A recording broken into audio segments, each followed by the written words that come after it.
You're struggling to figure out how to start a match? Yeah, well, I told you it was a bit of a nightmare. Because, yeah, you've read the title, and I want to preface that I really enjoy Hearthstone. I dabbled in it years ago when it first released, but this current season was my first proper go of it, and I got all the way to what many people refer to as Dad Legend, and I've been having a blast doing so. The changes to the general philosophy of card design I've seen over the years have been stellar. It's objectively a much better game now, but unfortunately a much worse piece of software. And I know fans of the show are expecting 10 plus minutes of me ranting, and that's exactly what you're going to get, but I'm going to say all of this is from a place of love and constructive criticism. I don't think any one person or team is specifically bad at their job. It must be a nightmare to wrangle nearly 12 years of content with multiple modes of play and endless reward tracks. But that being said, this user interface is a fucking shambles. Where to start? Well, let's begin with the beginning, opening the game. So to begin with, you've just opened Hearthstone, and the first option you set eyes upon is also a Hearthstone? I thought that's where we already were, mate. So I guess the Battlegrounds and Arena are their own game modes separate from traditional Hearthstone. Okay, I get that. So what in the hell is modes? Aren't they all just considered modes? Right, let's not get stuck in the weeds before we've even opened a single menu. At least they have tooltips visible on hover to give you vital information to make sense of all of this. Right, so let's try and get into a game. When clicking this Hearthstone button, you're taken into standard play with a slew of selectable decks. Now, this standard play is technically ranked play. Yeah, I know this because all of the achievements associated with it say win 50 games in ranked mode or win games as Paladin in ranked mode, which is odd to say the least. But let's say you don't want to play ranked mode because you want to practice or something. Where would you look to change that? If you were to say just hover over the standard mode to see if there's a tooltip like on the main menu, no. Maybe there's question mark. This will at least give us some new information. Oh, okay, so this is a basic tutorial on how to play. It's kind of ironic that on page 4, it shows us that we can hover over interactables to get more information when the rest of the game is so inconsistent with that. Oh, explaining your rank? Of course. Explaining rewards? 100%. Explaining what the smallest button on the screen with a picture of a dinosaur skull does? How dare you consider that? But turns out that's exactly what we've been looking for. This minuscule button that most people wouldn't even consider an interactable due to its placement at the brim of the page is how you actually change what mode you're playing in. Go figures. Go figures getting off a cliff. Okay, the modes inside here have on-hover descriptors, but not the button itself. Now, when it comes to UI design, consistency is king. If you want your users to engage with your game, the first rule is to have consistency between system interactions to minimize the brain power required for them to interface with your product. For another small example of inconsistency on this very menu, when you look at the question mark tooltip page, it's organized into sections for you to flick through when there are multiple pages and a back button for you to leave. It's simple. But checking out how the ranking system works, there's just one singular OK button, which then leads to another surprise pop-up with another OK button. There's nothing wrong with either of these designs, but not being consistent with how they're implemented only subtly confuses players in the long run.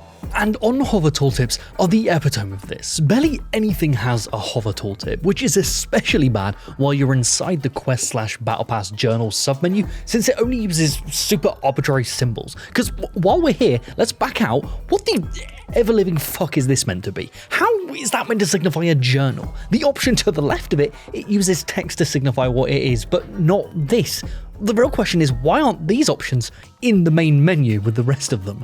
What? Because it will get bloated. Well, I think we're a little bit past bloated, mate, with their 6 gameplay modes, 5 shop tabs, 3 reward tracks, so the least you can do is help people navigate this bomb site. Alright, back into the journal before I lose my mind. Inside here, it's just a mess of symbols with no information requiring you to commit to an interaction cost to go into another submenu just to check what you're even looking at. And remember consistency, within this menu, which has 5 submenus, the only thing, and I mean the only thing, to have a tooltip is the EXP bar, which is the only thing that I think I could understand just by looking at it. They might think having tooltips might be too visually intrusive. Yeah, maybe. Well, I don't know. Imagine if there was this massive space of nothingness to the left that could easily fit them. It's the exact same thing with opening packs. You get one, and there is no information on what set these packs actually belong to. If you want to figure that out, you have to navigate to the shop menu, how convenient by the way, and try and cross-reference that pack visually just to understand what its name is. And if you want to find out what could potentially be inside one of these packs because, I don't know, you're making a deck, you have to go another sub-menu deeper. This is making me lose my mind a little bit. What, maybe this is just the returning player experience? Well, that's a good point actually. Okay, well let's test that theory by making a fresh account. So, to begin with, the tutorial Hearthstone thrusts you into is actually really good. It's perfectly paced voice lines and timed tooltips that guide the player on how every aspect of the base game works in a staggered 3-match setup for pacing. It's chef's kiss, mate. But it's when you finish one of these tutorial matches that the problems begin. After your first match, you are flashbanged with rewards, which is fine, you know, get that dopamine spike, but you're not given a way to actually go and inspect or equip these because you have to finish the tutorial first. Yeah, great question. Why wouldn't you just do it when you finish? Well, they do. They show you the exact same rewards again once you're done, but only some of them. And the next thing is not further tutorialization on how to navigate the menus or their in-game reward structure. No, they show their gacha machine for cosmetics with a new currency before introducing the core one. Now, one of our jobs as designers is to onboard players into how our game operates slowly so not to overwhelm or confuse, and a great example of this done well would be the next few games you're about to play as a new player. There are wait times here just like normal games, but you're actually playing against bots, and they give them unique, sometimes Russian names to throw you off that scent, but this is all in service of giving a smooth initial play experience or difficulty curve that's representative of the game as a whole to keep new players engaged. A bad example of this would be the unrelenting bombardment of stuff if you dare to touch anything. Oh, you want to go open some of the packs the game's gifted you? Well, you'll be given a slew of individual cards before you can even begin to do so, which will then repeat itself the second time you attempt to do this for some reason. Oh, you've just completed a match? Well, prepare for a rapid attack of dailies, weeklies, event quests, and achievements rewarding you for multiple different currencies, for multiple different reward passes, for multiple different modes, not knowing how or where to redeem anything unless you're guided around by exclamation marks like the lost puppy you are. Oh, and while we're here in this custom reward track that's designed for new players, you're specifically guided through basic interactions to onboard you and then rewarded for doing so. Amazing. For example, this one, once clicked, navigates you directly to your collection to show you how to customize your deck. It asks you to remove a card and then just stops tutorializing. Okay, well, I guess I can figure this out. So down here, there's a button glowing, so that must be where they want me to go next. Okay, and in here, the new cards button is throbbing. Okay, so what's behind here? Oh, a brick fucking wall. And by that, I mean nothing. There's nothing here. What are you playing at?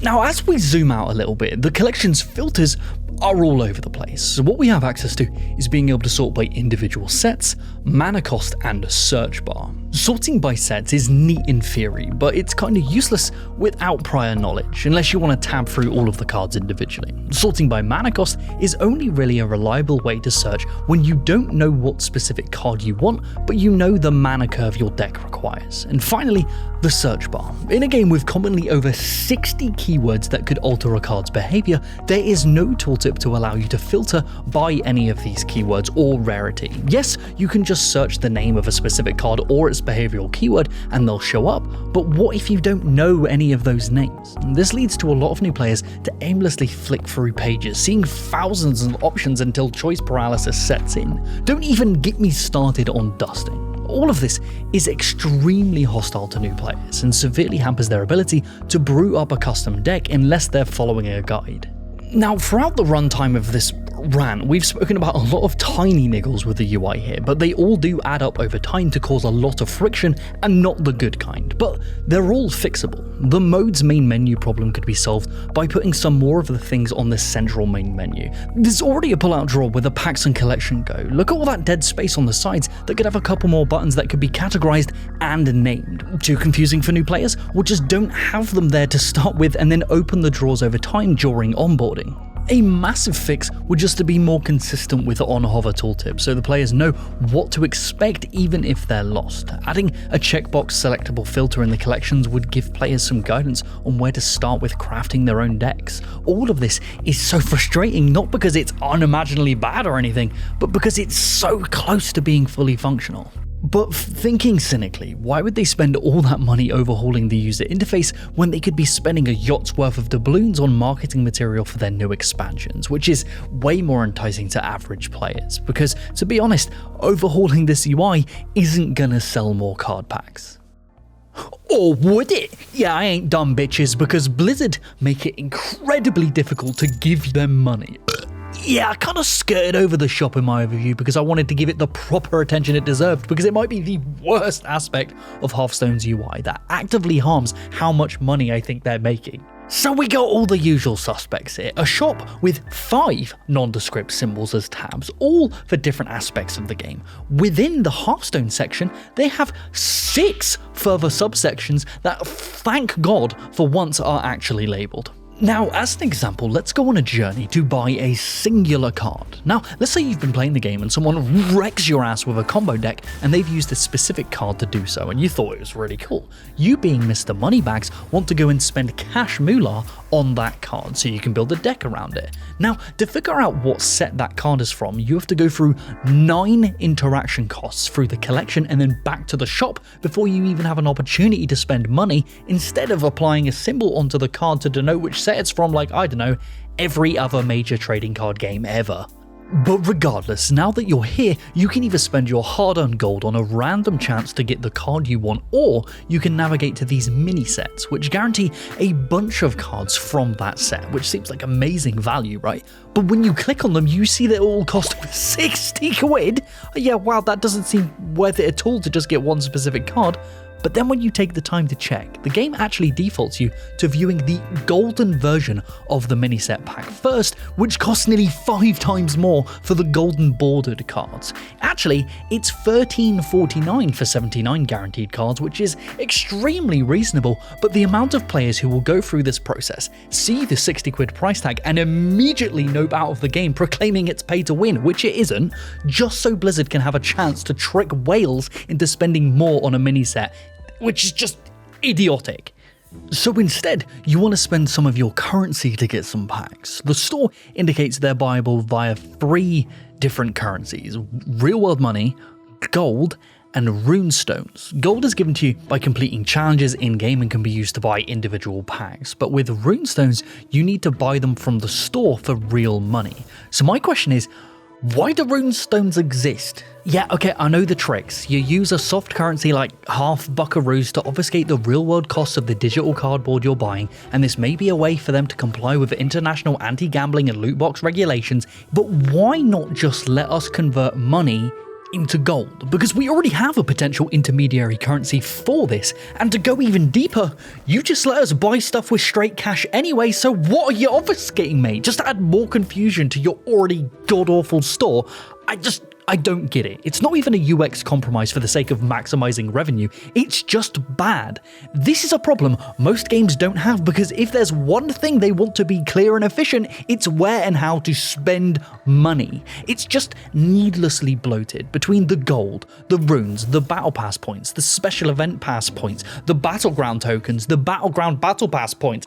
How is the game supposed to feel rewarding when you have no idea what you're even being rewarded with half the time? Which sucks, because this game slaps. It's so good.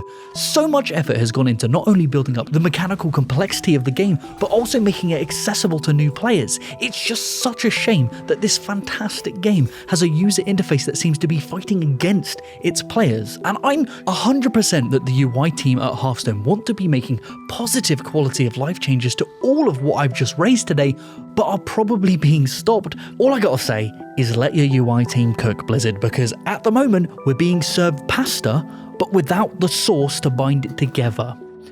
Yep, that was a stupid analogy. What do you think? not about the analogy, but how Hearthstone's user interface is laid out. Put your design hat on.